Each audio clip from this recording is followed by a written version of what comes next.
Hola, bienvenidos a este rinconcito del lector para todos.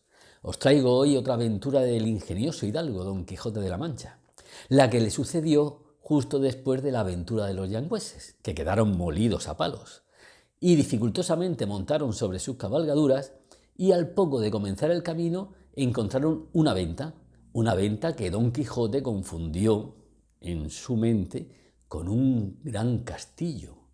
Así que vamos a ver lo que sucedió. Comenzamos la lectura. Capítulo 16. De lo que le sucedió al ingenioso hidalgo en la venta que él imaginaba ser castillo. Iban porfiando Sancho y Don Quijote de si era venta o castillo.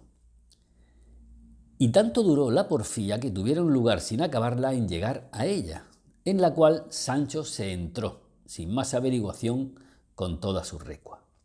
El ventero, que vio a Don Quijote atravesado en el asno, preguntó a Sancho qué mal le traía. Sancho le respondió que no era nada, sino que había dado una caída en una peña abajo y que venía algo brumada en las costillas. Tenía el ventero por mujer a una, no de la condición que suelen tener las de semejante trato, porque naturalmente era caritativa y se dolía de las calamidades de sus prójimos, y así acudió luego a curar a Don Quijote. Y hizo que una hija suya, doncella, muchacha y de muy buen parecer, la ayudase a curar a su huésped.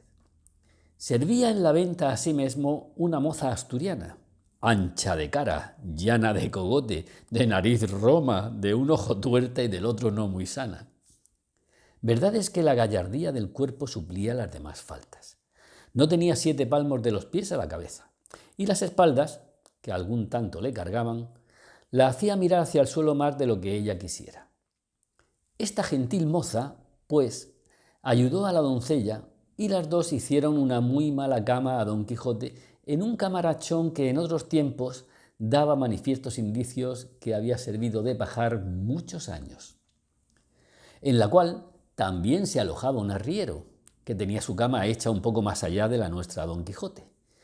Y aunque era de las enjalmas y mantas de sus machos, hacía mucha ventaja a la de Don Quijote, que sólo contenía 4 mal lisas tablas, sobre 2 no muy iguales bancos, y un colchón que en lo sutil parecía colcha.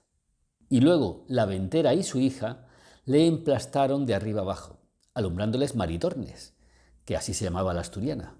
Y como el bizmalle viese la ventera tan agardanelado a partes a Don Quijote, dijo que aquello más parecían golpes que caída. No fueron golpes, dijo Sancho, sino que la peña tenía muchos picos y tropezones, y que cada uno había hecho su cardenal. Y también le dijo: haga vuestra merced, señora, de manera que queden algunas estopas, que no faltará quien la haya menester, que también me duelen a mí un poco los lomos. De esa manera, respondió la ventera, también debisteis vos de caer. No caí, dijo Sancho Panza, sino que del sobresalto que tomé de ver caer a mi amo, de tal manera me duelen a mí el cuerpo que me parece que me han dado 1000 palos. Bien podría ser ello, dijo la doncella, que a mí me ha acontecido muchas veces soñar que caía torre abajo y que nunca acababa de llegar al suelo, y cuando despertaba hallarme tan molida y quebrantada como si verdaderamente hubiera caído. Ahí está el toque, señora, respondió Sancho Panza, que yo sin soñar nada, sino estando más despierto que ahora estoy, me hallo con poco menos cardenales que mi señor Don Quijote. ¿Cómo se llama este caballero?, le preguntó Maritornes. Don Quijote de la Mancha, y es caballero aventurero, de los mejores y más fuertes que de luengos tiempos acá se han visto en el mundo. ¿Qué es un caballero aventurero?, Maritornes preguntó. ¿Tan nueva sois en el mundo que no lo sabéis vos? Pues sabed, hermana mía, que caballero aventurero es una cosa que en 2 palabras se ve apaleado y emperador.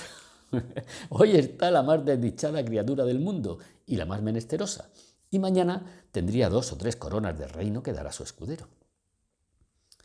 Pues, ¿cómo vos, siéndolo desde tan buen señor, le dijo la ventera, no tenéis a lo que parece siquiera algún condado? Aún es temprano, dijo Sancho, porque no ha sino un mes que andamos buscando las aventuras, y hasta ahora no hemos topado con ninguna que lo sea. y tal vez hay que buscar una cosa y se halla otra.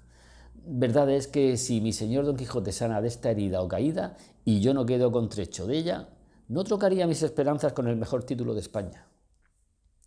Todas estas pláticas estaba escuchando muy atento Don Quijote, y sentándose en el lecho como pudo, tomando de la mano a la ventera, le dijo: «Creedme, fermosa señora, que os podéis llamar venturosa, por haber alojado en este vuestro castillo a mi persona, que es tal que si yo no la alabo es por lo que suele decirse que la alabanza propia envilece. Pero mi escudero os dirá quién soy. Solo os digo que tendré eternamente escrito en mi memoria el servicio que me habéis hecho, para agradeceroslo mientras la vida me durare. Y pluguiera a los altos cielos que el amor no me tuviera tan rendido y tan sujeto a sus leyes y los ojos de aquella hermosa ingrata que digo entre mis dientes, que los de esta hermosa doncella fueran señores de mi libertad». Confusas estaban la ventera y su hija, y la buena Maritornes, oyendo las razones del andante caballero, que así las entendían como si hablara en griego, aunque bien alcanzaron que todas se encaminaban a ofrecimientos y requiebros. Y como no usadas a semejante lenguaje, mirábanle y admirábanse y parecíales otro hombre de los que se usaban. Y agradeciéndoles con venteriles razones sus ofrecimientos, le dejaron. Y la asturiana Maritornes curó a Sancho, que no menos lo había menester que su amo. Había el arriero concertado con ella que aquella noche se refacilarían juntos, y ella le había dado su palabra de que, estando sosegados los huéspedes y durmiendo sus amos, le iría a buscar para satisfacerle el gusto en cuanto le mandase. El duro, estrecho, apocado y fementido lecho de Don Quijote estaba primero en mitad de aquel estrellado establo, y luego junto a él hizo suyo Sancho, que sólo contenía una estera de Enea y una manta, que antes mostraba ser de angeo tundido que de lana. Sucedía a estos dos lechos el del arriero. Digo, pues, que después de haber visitado el arriero su regua y dándole el segundo pienso, se tendió en sus enjalmas y se dio a esperar a su puntualísima Maritornes. Ya estaba Sancho bizmado y acostado, y aunque procuraba dormir, no lo consentía el dolor de sus costillas. Y Don Quijote, con el dolor de las suyas, tenía los ojos abiertos como liebre. Toda la venta estaba en silencio, y en toda ella no había otra luz que la que daba una lámpara que colgaba en medio del portal. Esta maravillosa quietud y los pensamientos que siempre nuestro caballero traía de los sucesos que a cada paso se cuentan en los libros autores de su desgracia, le trujo a la imaginación una de las extrañas locuras que buenamente imaginarse pueden. Y fue que él se imaginó haber llegado a un famoso castillo, que como se ha dicho, castillos eran a su parecer todas las ventas donde se alojaba, que la hija del ventero lo era del señor del castillo, la cual, vencida de su gentileza, se había enamorado de él y prometido aquella misma noche. Pensando pues en estos disparates, se llegó el tiempo y la hora, que para él fue menguada, de la venida de la asturiana, la cual en camisa y descalza, cogidos los cabellos con una albanega de fustán, con tácitos y atentados pasos, entró en el aposento donde los tres se alojaban en busca del arriero. Pero apenas llegó a la puerta cuando Don Quijote la sintió, y sentándose en la cama, a pesar de sus biznas y con dolor de sus costillas, tendió los brazos para recibir a su hermosa doncella. La asturiana, que recogida y callando iba con las manos delante buscando a su querido, topó con los brazos de Don Quijote, el cual la asió fuertemente de las muñecas y tirándola hacia sí, sin que ella osase hablar palabra, la hizo sentar en la cama. Tentóle luego la camisa, y aunque era de arpillera, a él le pareció ser de finísimo y delgado cendal. Traía en las muñecas unas cuentas de vidrio, pero a él le dieron vislumbres de preciosas perlas orientales. Los cabellos, que en alguna manera tiraban a crines, él los marcó por hebras de lucísimo oro de Arabia, cuyo resplandor el mismo sol escurecía. y el aliento, que sin duda alguna olía a ensalada, fiambre y trasnochada, a él le pareció que arrojaba de su boca un olor suave y aromático. Y finalmente, él la pintó en su imaginación de la misma traza y modo que lo había leído en sus libros de la otra princesa que vino a ver al malferido caballero, vencida de sus amores, con todos los adornos que aquí iban puestos. Y era tanta la ceguedad del pobre hidalgo que el tacto, ni el aliento, ni otras cosas que traía en sí la buena doncella no le desengañaban, las cuales pudieran hacer vomitar a otro que no fuera arriero.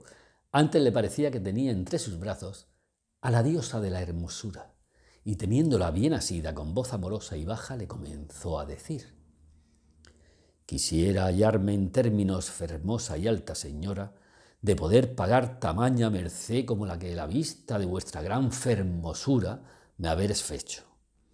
Pero ha querido la fortuna, que no se cansa de perseguir a los buenos, ponerme en este lecho, donde yago tan molido y quebrantado, que aunque de mi voluntad quisiera satisfacer a la vuestra, fuera imposible.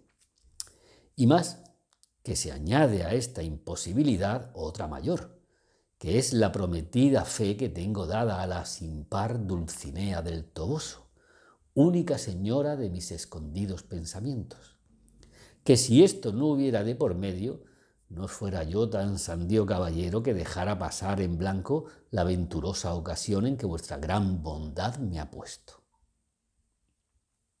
Maritornes estaba congojadísima y trasudando de verse tan asida de Don Quijote, y sin entender ni estar atenta a las razones que le decía, procuraba sin hablar palabra desasirse.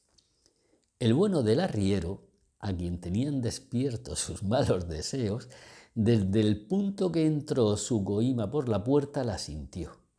Estuvo atentamente escuchando todo lo que Don Quijote decía, y celoso de que la asturiana le hubiese faltado la palabra por otro, se fue llegando más al lecho de Don Quijote, y estuvose quedo hasta ver en qué pasaban aquellas razones, que él no podía entender. Pero como vio que la moza forcejeaba por desasirse y Don Quijote trabajaba por tenella, pareciéndole mal la burla, enarboló el brazo en alto y descargó tan terrible puñada sobre las estrechas quijadas del enamorado caballero que le bañó toda la boca en sangre, y no contento con esto se le subió encima de las costillas y con los pies más que de trote se las paseó todas de cabo a rabo. El lecho, que era un poco endeble y de no firmes fundamentos, no pudiendo sufrir la añadidura del arriero, dio consigo en el suelo, a cuyo gran ruido despertó el ventero, y luego imaginó que debían de ser pendencias de Maritornes, porque, habiéndola llamado a voces, no respondía. Con esa sorpresa se levantó, encendió el candil, se fue hacia donde había sentido la pelaza. La moza, viendo que su amo venía y que era de condición terrible, toda medrosica y alborotada, se acogió a la cama de Sancho Panza, que aún dormía, y allí se acurrucó y se hizo un ovillo. El ventero entró. «¿Dónde estás, maldita fildemut? A buen seguro que son cosas tuyas estas».